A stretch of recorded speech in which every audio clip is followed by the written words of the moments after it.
Stay faithful. Listen, that's the song Faith Evans' ass is going to be singing and Stevie J ass. Faithful to the end. She's the one who will cook and clean and wash your clothes. Child, quiet as it's kept. Faith Evans' ass ain't in the studio making no music, so she better be somewhere cooking and cleaning, washing clothes. You got to be a real Faith Evans fan to know that that's the faithful interlude off of her 2001 CD, Faithfully. That was the year I went down to Florida State University and got my degree in economics. I used to jam the hell out of that CD. Shouts out to 01 and Bad Boy back then. Nevertheless, Nessa girl, I'm going to do a joint video between Faith Evans and Stevie J getting married in the Love and Hip Hop reunion because Love and Hip Hop Atlanta wasn't giving shit. Let's just get down to this marriage with Stevie and Faith. I'm going to say this. Honestly, I did not see it coming, and I do not understand what in the entire dog fuck is going on. Now, they fool-la-la a little bit early on when Stevie was still with Jocelyn and Stevie had that show or whatever, which led me to believe that they probably fooled around a little bit during their bad boy days, flirted a little, fill on the puss, grab on the dick back in the studio session. Maybe, may not, wasn't there, can't prove it. They dated or played around with the idea of dating shortly after that show. Then they both hit social media and said it did not work out. Since that time, Stevie J has been, you know, being Stevie J, playing around with Espelita and everybody else. Or maybe Stevie was just doing this for the camera and he and Faith were dating all along. I don't know. But this marriage between Faith and Stevie has kind of blindsided all of us because we haven't seen either of them on each other's respective Instagram pages. Here's the thing, right? I want to believe that Stevie J and Faith could actually function in a marriage, right? Obviously, they know a lot about each other. Obviously, they've got a deep relationship and probably a deep connection. I mean, they go back well over 20 years. So they know each other and know each other for their works. I just question if Stevie can stop being Stevie and be Mr. Jordan and be a husband. Faith, again, I don't know at this point with Love and Hip Hop what's TV and what's real life. But if I had to base my opinion on Stevie from this show, then I would say, Faith, you probably back on drugs and you just set yourself up for heartache because I just don't see Stevie J changing overnight and being a husband unless you are all right with a philanderer and you've already gone through that with Biggie. This just seems a little bit erratic to me. It seems impulsive. It seems very Britney Spears. Y'all gonna get this shit annulled next month. It feels very domestic abuse waiting to happen. It feels drug induced. It's just, this just don't feel right to me, nor does it feel organic. And, you know, I don't know. I'm wishing y'all the best on all of that. And we gonna see where it goes. What's y'all thoughts on Stevie J and Faith? Then Faith, he got all these baby mamas. You better not marry. Let me tell you something. You could love me for free. Okay, bitch, I'm not finna merge my social security number with you though, bitch, and have all them baby mamas coming after my assets. Nevertheless, y'all drop that in the comments and give me y'all thoughts. Let's just jump into this Love and Hip Hop Atlanta Season 7 Part 2 reunion. Here's the thing, right? Love and Hip Hop Atlanta, a show I love, a show that helped get me noticed. The time has come for us, ooh, baby, to just about part ways. You could tell that y'all scrambled with bits, pieces, and table scraps to put this reunion together. Thank the Lord it wasn't no part 3. I'm not sure if y'all ever do part 3s.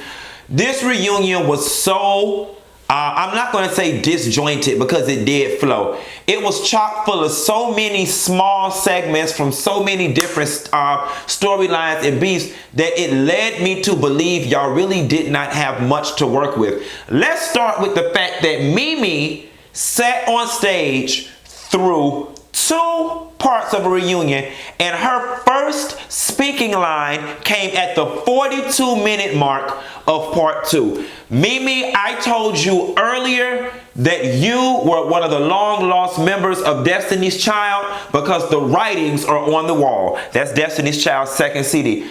If they don't bring Mimi back next season, I would not be surprised, considering the fact that she contributed nothing but eating a burrito this season, and on the reunion, she had not one memorable moment. You could tell somebody came in Nina's IFB and was like, ask Mimi a question, so she's forced to answer something. Like, Mimi, if I was you, I would be mad at the fact that you got dressed to even be on this damn reunion. Nevertheless, let's jump right on in. The show opened up with Tommie and Spice fussing and fighting. I thought Tommie and Spice had made up. When it comes to this Tommie and Spice situation, I am Team Spice. What team are you on, Tommie or Spice? I really don't see anything wrong with what Spice was doing in terms of checking Tommie and trying to make her rise to the occasion and forcing her to be accountable. Tommie then tried to justify her rage by saying, I'm a new artist in the game, and by you saying what you were saying about me is tarnishing me and basically like giving people a bad impression of me and could stifle my growth in the business. But Tommie, and see, this is the shit that I was saying why I don't fuck with ghetto people, why I don't fuck with project people and their fucking mentality. Tommie, everything Spice commented on you were doing. So it's not the fact that you were actually doing this shit that would block you from advancing in your career. It's the fact that you were doing it, but Spice made mention of it. Ghetto people, please explain to me how she's rationalizing this. Like, I want to understand. I really want to understand. Tommie, you were showing up drunk. Tommie, you were unprofessional. Tommie, these video shoots, you were 3 hours late. These people are paid by the hour. And then the best thing you got is my pig was sick. I am sorry. You do what every dog lover and owner does when you gotta go. You lock that bitch in the bathroom and worry about it when you get back. You put some newspaper down or some pee-pee pads and you put them in the bathroom. That way they don't get shit all over your house and you only have one small area to clean up. I'm not understanding. And then you got the nerve, like it feels, Tommie, you're a cute girl. You got a nice shape. You got a lot going for you. And when you're fun, you're fun. But it feels like you just got so much anger and rage inside of you, and your go-to, you're a one-trick pony. Your go-to move is let me fight and cuss. And mama, it's just like somebody, like, help her.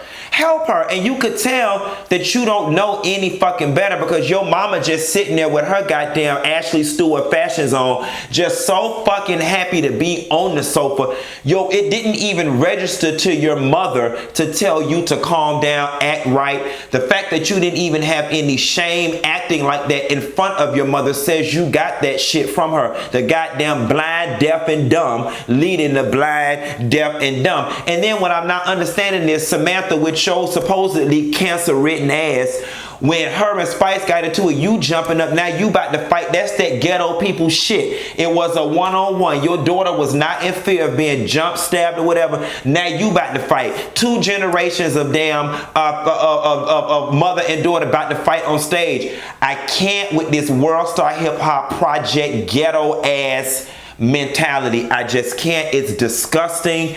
And Tommie, you just really need to reevaluate yourself and the way you conduct yourself. Like, I get it. We are all products of our environment, but goddamn, at what point do you just say, I don't want to be this no more? You know, and it starts with acknowledging that the behavior is wrong, flawed, and everything in between. But Tommie, you haven't done that yet. Once you really soak in that this is not the way adults conduct themselves, you really would think 2 times over before you cussing and calling people bitches and hold this and I beat your ass. That shit is just, it's late. Like, that shit kind of really started fading out after Evelyn threw that bottle across that table at that girl. Like, that shit is just late. Like, find something else to do. Tommie, you know, I did feel for you. in that moment when you told, you know, young girls don't talk to their elders and their parents like that, but I really feel like that shit wasn't genuine. You was just doing it because you felt it was the thing to say, because you caught so much backlash on social media about talking to your mom that way. Your mom, you don't view your mom the same way a lot of people view their mom, as her being an elder or a respect figure. You view your mom as just another chick that you know, and that's what enables you to talk to her the way you do, coupled with the pain that you're still dealing with that's unresolved. And Tommie's mother, like, I'm starting to feel like you in cahoots with the bullshit, because on the finale episode, or 2 episodes before the finale, you tried to lead us to believe you was all but dying.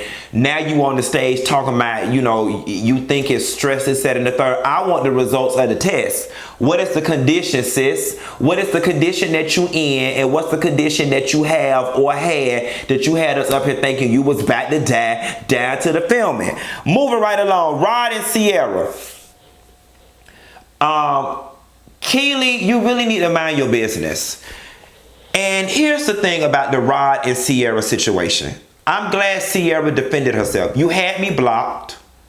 You were treating me very distant. I tried to call, and Keely gonna scream, but y'all were still married. Yeah, on paper, because you can't get a divorce in 7 days. We were divorced spiritually. You have cheated on me. You had another baby. Let that bitch console you. Just because we're caught up in the technicality being marriage on paper does not mean I'm supposed to flock to your side and do all the things that I would have done if my name was Joan Cleaver, okay, or if I was the mama off the Brady Bunch or Claire Huxtable. I am sorry. You forfeited wifely support when you stepped out and had a baby outside our home on me while we were married. I'm sorry. So I'm not understanding Keely's logic.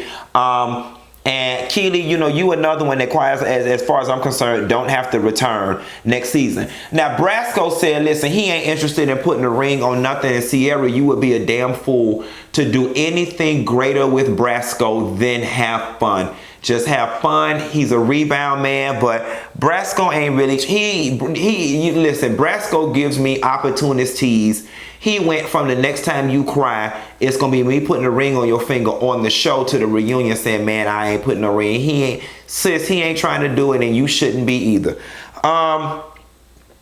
Tokyo and Spice, I love the fact that they made up, and I love the fact that they kept it at that. I like the fact that Tokyo called Spice on her bullshit, talking about, you know, because if we want Jamaica, we call you Miss Fatty Boom Boom, you know what I'm saying? In the Memphis say, if it like big girl, because if it like how she look, you know what I'm saying? And Spice was like, Tokyo was like, girl, you know, Memphis not how body shaming in Jamaica, girl. But when you said she don't need to eat, it looked like she had enough. Bitch, you knew that was an insult and not no damn compliment. So cut it out, Spice. And I'm glad Tokyo received it for what it was, called her out on it, and let it be. The Dude Ranch. I'm glad we got to that, because I was mad confused why Estelita and Sierra got into it. And I love that Estelita had an opportunity to explain that it was carryover beef from the vegetable tray, and Sierra was like, I'm gonna get you whatever, and Estelita didn't forget that. Am I buying Estelita's explanation? No. Is it convenient? Yes. Am I too lazy to dissect it and go any further with it? Yes, I am. So I'm just gonna give her a pass and accept it.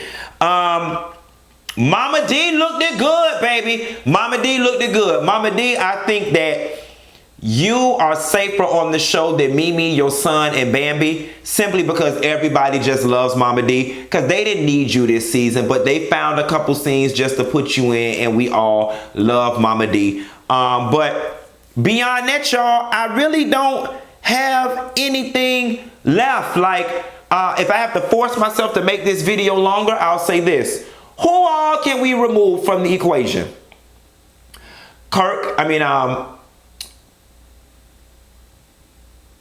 I think Kirk and Rashida are going to stay because they are like the anchors of the show. Some of their stuff can be reduced or minimized. Like, I don't want to see any more Kirk, Rashida, Jasmine. Kirk been cheating on me. And then I also don't want to see a whole season of Rashida doing her business stuff. It's cool. I support it and I'm there, but it's just, I need them to find something else to do. Maybe something with the kids. Maybe one of the kids getting married. Maybe the kid, you know, Jasmine and Kelsey developing a relationship and Kelsey trying to bring Jasmine into the family. Maybe Miss Shirlene and Jasmine coming to a comment. Like, I'm going to need a little something more there. Mimi, as much as I like, you know, Mimi and everything she's contributed to the show, she can go. Send Erica Mena back to New York. Keep Tokyo. Keep Spice. You know, Carly's ass could go, but you know, it is fun watching Carly in between all these people. Rod can go, BK can go, keep Jock, Stevie can go. Stevie, you know, contributed absolutely nothing. Espalita ass can go. Sierra, because she's a package deal with Tokyo and she did bring a little more this season, I'm gonna give her a, you know, she could, you know, I give her one more go round. You don't have to bring Melissa back. Scrappy and Bambi could go. Keely could go. K-Bachi could go. You know, Love and Hip Hop Atlanta, while many may look at the slight decline in ratings and the non-interest in this season as a read and as a slight, I look at it for an opportunity, as an opportunity for success. That you get to strip the show down to the nuts and bolts, bare minimum cast members, and you get to build with some new people the same way you built with these people when you first started, and then we can get another 7 years out you. And I think that's the advice that y'all should take, and that's the angle y'all should go. Take y'all time and make love to this slow. I don't want it rushed like y'all did Love and Hip Hop Miami, and how Hollywood started out all over the place. Take your time and make love to it slow. And with that being said, y'all, cause shit, you got two more. You got all of Hollywood gotta play, all of Miami gotta play, and whoever else y'all got, you know, waiting in the wings. Nevertheless, that was Love and Hip Hop Atlanta Part 2 reunion, y'all. Drop that in the comments and let me know what you think about Faith and Stevie J getting married at this Love and Hip Hop reunion. And I'm getting ready to take my ass, Wet Nessa Girl, down to the bar with a Honda Cars, be looking for my forever, because I feel like I want a little Hennessy. And I'll call you later, girl. Bye.